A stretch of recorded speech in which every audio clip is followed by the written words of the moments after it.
నమస్తే, నా పేరు Shivaji. Welcome to our channel. నిన్న పవన్ కళ్యాణ్ గారు శాసనసభలో మాట్లాడారు. ఆయన ముఖ్యంగా వైఎస్ఆర్సీపీ వాళ్ళను టార్గెట్ చేస్తూ మాట్లాడడం జరిగింది. నోటికొచ్చినట్లు తిట్టేయడము, దానికి కులం రంగు పులిమేయడము. ఇప్పుడు ఒక తిట్టింది కాకుండా కాపు కాపు కాపు కాపు టైగర్ అయిపోయాడు. కాపులను కూటమి ప్రభుత్వం హింసిస్తా ఉంది, కేసులు పెడతా ఉందని చెప్పి జనాల్లోకి తీసుకునేటువంటి ప్రయత్నం చేశారు. సో ఈ తిట్టేది ఎందుకు, ఈ కులాల కార్డులు వాడేది ఎందుకు అని చెప్పి ఆయనైతే అంబటి రాంబాబు గారిని ఉద్దేశించే మాట్లాడినట్లు తెలుస్తోంది. సీఎంకు మద్దతుగా నిలబడాలి, రాష్ట్ర విభజన తర్వాత వెనుకబడిన ఏపీని అభివృద్ధి బాటలో నడిపేలా చూసేందుకు ఏమీ ఆశించకుండా 2014లో కూటమి కోసం కష్టపడ్డాను. 2019లో కలిసి ఉండాలని కోరుకున్నా అప్పటి పరిస్థితుల కారణంగా కుదరలేదు. 2024 వచ్చేసరికి అన్ని రకాలుగా తగ్గి 5 కోట్ల ప్రజల ఆశయాలు ఆకాంక్షలను ముందుకు తీసుకునేలాగా కృషి చేస్తున్నాం. ఇప్పటికే కొంత అభివృద్ధి సాధించాం. ఇది మరింత ముందుకు తీసుకెళ్లాలంటే మనలో చిన్న చిన్న మనస్పర్ధలు ఏమైనా ఉన్నా సరే వాటిని పట్టించుకోకుండా అంతా కలిసి సీఎంకు మద్దతుగా నిలబడాలని మనస్ఫూర్తిగా కోరుకుంటాను అని పవన్ కళ్యాణ్ గారు తెలిపారు. సో మనము ఇటువంటి కష్ట పరిస్థితుల్లో రాజధాని కూడా లేకుండా ఆర్థికంగా విచ్ఛిన్నము కాబడినటువంటి ఒక రాష్ట్రాన్ని ఒక విజన్ ఉన్నటువంటి చంద్రబాబు నాయుడు గారు లాంటి ఒక నాయకుడికి మనమంతా అండగా నిలబడాలి. ఆయన యొక్క ఎక్స్పీరియన్స్ ఏదైతే ఉందో వాటిని వాడుకొని మనము అన్ని రంగాల్లో దూసుకొని వెళ్ళాలని కూడా చెప్పడం జరిగింది. చూడండి, వైకాపా సభ్యులు 11 మందే ఉన్నా 1100 మంది ఉన్నట్లు మాట్లాడుతుంటారు. వాళ్ళు చెప్పేదాన్ని వాళ్ళు బలంగా నమ్ముతారు. మనం మాత్రం చేసేదాన్ని చెప్పుకోవడానికి ఎందుకు సంకోచిస్తున్నామో తెలియదు. మంచి పాయింట్ అయితే లేవనెత్తారు. అసలు కూటమి నాయకులు ఎవరైతే ఉన్నారో 164 మంది ఎమ్మెల్యేలు ఉన్నారు. అందులో కనీసము 64 మంది కూడా ప్రెస్ మీట్లు పెట్టడం మనం ఎప్పుడు చూడలేదు. ఎవరో మాట్లాడిన వాళ్ళే మాట్లాడుతూ ఉంటారు. అసలు ఏమి చేశాము, మనం జనాలకి ఏమి చేశామని చెప్పి వాళ్ళు చేసింది కూడా చెప్పుకోలేకపోతున్నారు.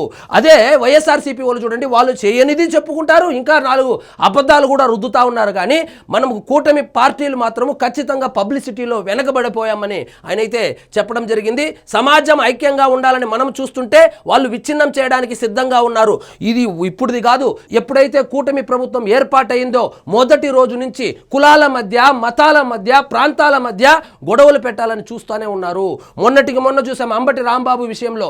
అంబటి రాంబాబు లకారంతో తిట్టేసి దానికి కులం రంగు పులిమేసి కమ్మ వర్సెస్ కాపులాగా కొట్లాడుకునేలాగా ఆయన ఏ విధంగా ప్రేరేపించాడో మనం అందరము చూసాము. ఇలాంటివన్నిటినీ మనము చాలా జాగ్రత్తగా డీల్ చేయాలి. 15 సంవత్సరాలు కలిసి ఉండాలి. ఇదే గవర్నమెంట్ కొనసాగితేనే అభివృద్ధి సాధ్యమవుతుందని కూడా ఆయనైతే చెప్పడం జరిగింది. కులాల మధ్య దాక్కోవడం కుదరదు. వైకాపా వాళ్ళు ఇటీవల కాలంలో ఇష్టానుసారం తిట్టేసి కులాల మధ్య దాక్కుంటున్నారు. ఇటువంటిది కుదరదు. ఇలాంటి ధోరణితో రాష్ట్ర ప్రజలు నష్టపోతారు. కుల, మత, ప్రాంతీయ భావనలు దాటకపోతే రాష్ట్ర ప్రయోజనాలను కాపాడలేం. వాళ్ళే కల్తీలు చేస్తారు, బూతులు తిడతారు, దోపిడీలు చేసే దొంగ పోలీసులు వచ్చాక దొంగ దొంగ అని అరిచినట్లు వాళ్ళ తీరు ఉంది. ఇతరుల వ్యక్తిగత స్వేచ్ఛను హరించాలనుకుంటున్నారు. ప్రతి ఒక్కరికి భావ ప్రకటన స్వేచ్ఛ ఉందని రాజ్యాంగం చెబుతుంటే వాళ్ళు ఆ రూపంలో ఇతరులను హేళన చేయాలనుకుంటున్నారు. వీటిని మనం సరిచేయాలి. వారి సమూహాన్ని ఎదుర్కొనేందుకు మనమంతా ఐక్యంగా ఉండాలి. సో కూటమి పార్టీలు కలిసి ఉండాలి. మనమే కొట్లాడుకుంటే అసలే అది పెద్ద రౌడీ మూక. వాళ్ళు చెప్పేవన్నీ అబద్ధాలు కల్తీ చేసేసి అసలు సాక్షాత్తు దేశంలోని సర్వోన్నత న్యాయస్థానమైనటువంటి సుప్రీంకోర్టే అది కల్తీ జరిగిందని చెబితే సిగ్గు లేకుండా క్లీన్ చిట్ ఇచ్చారని ఏ విధంగా జగన్మోహన్ రెడ్డి గారు ప్రతిరోజు చెబుతూ ఉంటాడో మనం అందరూ చూస్తున్నాము.